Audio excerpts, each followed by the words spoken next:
Halo semuanya, perkenalkan nama saya Melanie Kanetang Raini dengan NIM akhir 159.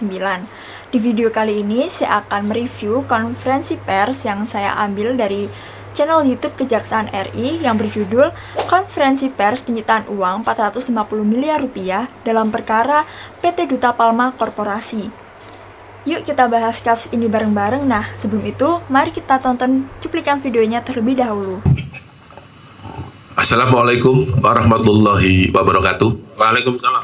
Salam sejahtera bagi kita semua. Yang saya hormati Pak Kapus Penkum yang hadir bersama kita, para Kasubdit, kemudian teman-teman dari media yang tentunya tidak bisa sebut satu persatu.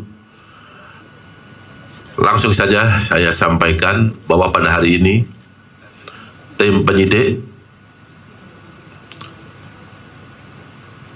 perkara tindak pidana korupsi dalam kegiatan usaha perkebunan kelapa sawit telah melakukan penyitaan uang sejumlah 450 miliar rupiah dari tersangka korporasi PT Aset Pasifik yang masih satu grup dengan Duta Palma. Penyitaan ini adalah berdasarkan pengembangan penyidikan dalam perkara Surya Darmadi dan Raja Tamsir Rahman, mantan Bupati Indragiri Hulu yang sudah diputus dan telah mempunyai kekuatan hukum tetap. Nah, dari cuplikan video tersebut, Kejaksaan Agung melalui tim penyidik pada Direktorat Penyidikan Jaksa Agung Muda Bidang Tindak Pidana Khusus menggelar konferensi pers yang mengungkap penyitaan uang sebesar 450 miliar rupiah.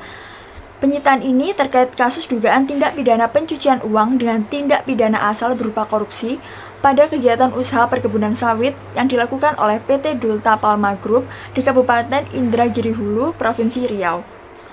Penyidik menetapkan PT Aset Pasifik sebagai tersangka setelah mengumpulkan bukti yang cukup.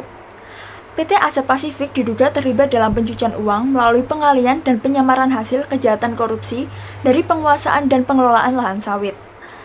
Nah, selain PT Aset Pasifik, penyidik juga menetapkan 5 korporasi lain sebagai tersangka dalam dugaan tindak pidana korupsi dan pencucian uang. Korporasi tersebut meliputi yang pertama PT Palma 1, PT Panca Agro Lestari, PT Seberida Subur, PT Banyu Bening Utama, dan PT Kencana Amal Tani. Dari kasus tersebut, PT Aset Pasifik terkena Pasal 3, Pasal 4, dan Pasal 5 Undang-Undang Nomor 8 Tahun 2010 tentang pencegahan dan pemberantasan tindak pidana pencucian uang yang digabungkan dengan Pasal 55 Ayat 1 ke 1 KUHP. Kemudian lanjut ke analisis 5W1H dalam konferensi pers ini. Yang pertama, what atau apa. Yang kedua, who atau siapa. Yang ketiga, when atau kapan. Yang keempat, where atau di mana. Dan yang kelima, why atau mengapa. Keenam adalah how atau bagaimana. Baik, cukup sekian video review konferensi pers saya. Bila ada salah kata, mohon maaf. Terima kasih.